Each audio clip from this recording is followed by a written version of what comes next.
Assalamualaikum warahmatullahi wabarakatuh. Perkenalkan, nama saya Surya Nirwana, mahasiswa Institut Agama Islam Jamiat Khair Jakarta.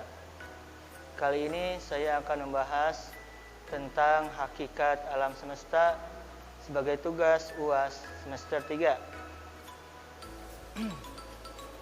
Alam semesta merupakan realitas yang dihadapi oleh manusia yang sampai kini baru sebagian kecil saja yang dapat diketahui dan diungkap oleh manusia. Bagi seorang muslim, seorang ilmuwan akan menyadari bahwa manusia diciptakan bukanlah untuk menaklukkan seluruh alam semesta, akan tetapi menjadikannya sebagai fasilitas dan sarana ilmu pengetahuan yang dapat dikembangkan dan potensi manusia yang sudah ada. Alam semesta adalah media pendidikan sekaligus sebagai sarana yang digunakan oleh manusia untuk melangsungkan proses pendidikan di dalam alam semesta ini. Manusia tidak dapat hidup dan mandiri dengan sesungguhnya karena antara manusia dan alam semesta saling membutuhkan dan saling melengkapi antara satu dengan yang lainnya. Di mana alam semesta ini butuh manusia untuk merawat yang memeliharanya. Sedangkan manusia butuh alam semesta sebagai sarana berinteraksi dengan manusia lainnya. Alam semesta bukan hanya langit dan bumi, tetapi meliputi segala sesuatu yang ada dan berada di antara keduanya.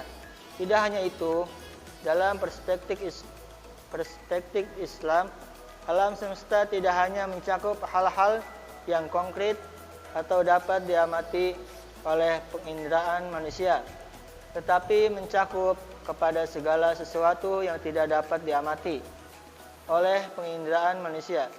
Secara umum, alam itu bisa dibedakan ke dalam dua jenis, yaitu alam syahadah dan alam ghaib. Alam syahadah adalah wujud yang konkret dan dapat diinderakan fenomena. Sedangkan alam gaib adalah wujud yang tidak dapat diinderakan manusia, noumena. Kemudian, hakikat alam semesta adalah kenyataan yang dibangun diri kenyataan besar, makro, kosmos dan kenyataan besar sebagai keseluruhan pada dasarnya sangat gaib. Metafisik bersifat abstrak yang pada hakikatnya tersusun dari satuan kenyataan yang kecil yang dapat dilihat, ditangkap dan ditimbang. Tetapi yang abstrak itu tidak berarti tidak ada. Karena bangunan dan dasar bangunannya memang berasal dari kenyataan ada, dan yang ada pada kenyataan satuan kecil secara empirik dapat dilihat, ditangkap dan ditimbang. Islam menegaskan bahwa esensi alam semesta adalah selain dari Allah Subhanahu wa taala, Dia adalah Ar-Rabb, yaitu Tuhan, Maha Pencipta yang menciptakan seluruh makhluk yang makro dan mikro kosmos. Al-Syaibaini sebagaimana yang tertera dalam bukunya Ar-Rasyidin, Falsafah Pendidikan Islam, menjelaskan bahwa proses pendidikan adalah menyampaikan sesuatu kepada titik kesempurnaannya secara berangsur-angsur. Karenanya, implikasi filosofi terhadap pendidikan Islam adalah bahwa pendidikan Islam merupakan suatu proses atau tahapan di mana peserta didik diberi bantuan kemudahan untuk membangun potensi jismiyah dan ruhaniyahnya sehingga fungsional untuk melaksanakan ibadah dan tugas-tugasnya dalam kehidupan di alam semesta. Dalam pandangan Islam, alam semesta berasal dari tidak ada menjadi ada. Allah lah yang mengadakannya. Karena itu Allah disebut Khaliq dan alam semesta disebut makhluk. Allah berfirman dalam Al-Quran, sungguhnya keadaannya apabila Dia menghendaki sesuatu hanya berkata kepadanya, jadilah, maka terjadilah ia. Quran Surat Yasin ayat 82. Kemudian Allah juga berfirman, Dialah yang menjadikan bumi itu mudah bagi kamu, maka berjalanlah di segala penjurunya dan makanlah sebagian dari rezekinya, dan hanya kepadanya kamu kembali setelah dibangkitkan. Quran Surat Al-Mulk ayat 15.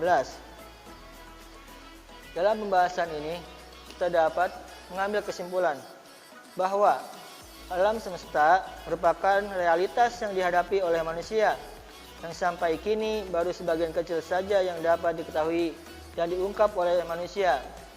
Bagi seorang ilmuwan akan menyadari bahwa manusia diciptakan bukanlah untuk menaklukkan seluruh alam semesta, akan tetapi manusia menjadikannya sebagai fasilitas dan sarana ilmu pengetahuan yang dapat dikembangkan dari potensi manusia yang sudah ada saat ajar. Kemudian, dari pemaparan di atas, diharapkan pembaca atau pendengar bisa memahami tentang hakikat alam semesta dalam kaitannya dengan filsafat pendidikan. Di samping itu, referensi ini bisa menjadi masukan atau wawasan bagi kita semua. Mungkin itu saja yang bisa saya sampaikan tentang hakikat alam semesta. Kurang lebihnya mohon maaf. Wassalamualaikum warahmatullahi wabarakatuh.